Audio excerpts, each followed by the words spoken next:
I grew up a scholar, an ascetic devoted to knowledge, with eyes that saw a beauty in a fascinating passage in a dusty tome, love in the candle that allowed me to study on starless nights, passion in a well-reasoned argument of a long-dead issue. I was a student who never graduated and was never expelled. Though I am not defending myself, I should further define myself.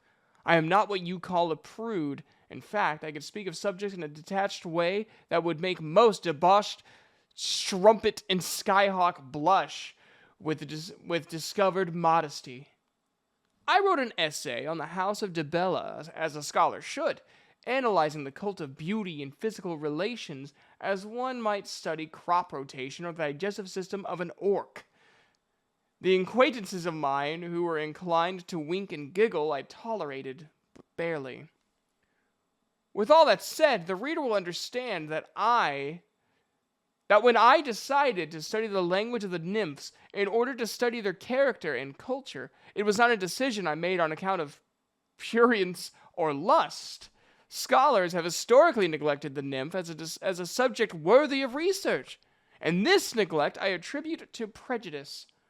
The sages with whom I have spoken on the subject have eloquently and intelligently formed sentences which, boiled down, can be translated as, nymphs look like beautiful naked women who skip along, tra-la-la, and like to have indiscriminate sex.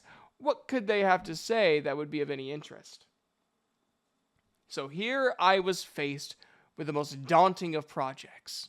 To study and research a species unstudied is a potentially rewarding challenge. If the subject was unstudied because the scientific community has deemed it beneath interest, a potentially rewarding but decidedly frustrating challenge. If I spent months in serious study of their language and culture and additional time in their company and discovered nothing more than the common prejudice is correct, the term laughingstock would not do me justice. So excited and nervous for reasons unrelated to the notoriously promiscuous behavior of my subjects, I began my studies. I mastered the language, a melodious tongue that sounds like wild elf and fairy but share no vocabulary with them. I studied the lore and found it to be on the whole little more than pornography and crude conjecture. I next had to find a nymph. From a centralized location in the imperial city, I found it easy to send word around to several well-known temples and guilds devoted to study in all the provinces. Not all replies back were serious in nature, but one from the school of Julianos and Sentinel helped me considerably. To Magister Oitos and his disciples, I here offer my sincere gratitude. Nymphs are extremely shy creatures. No matter what the more obscene stories will tell you, no one who I've spoken with has had one seek him or her out. Thus, to speak with a nymph requires energy and patience. Out of courtesy for her privacy, I will not here give the location of the little grotto off the coast of Hammerfell where I found the nymph. It took 3 months of patient waiting, leaving presents where I knew the nymph would be, before the nymph stood still at my approach.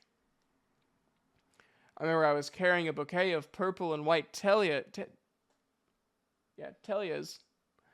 and she looked at them and then at me and smiled.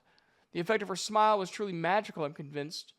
Her body was, of course, perfect, her face lovely and serene, her hair like silk flame, but until she smiled, she was beautiful in the abstract, a perfect statue by a master.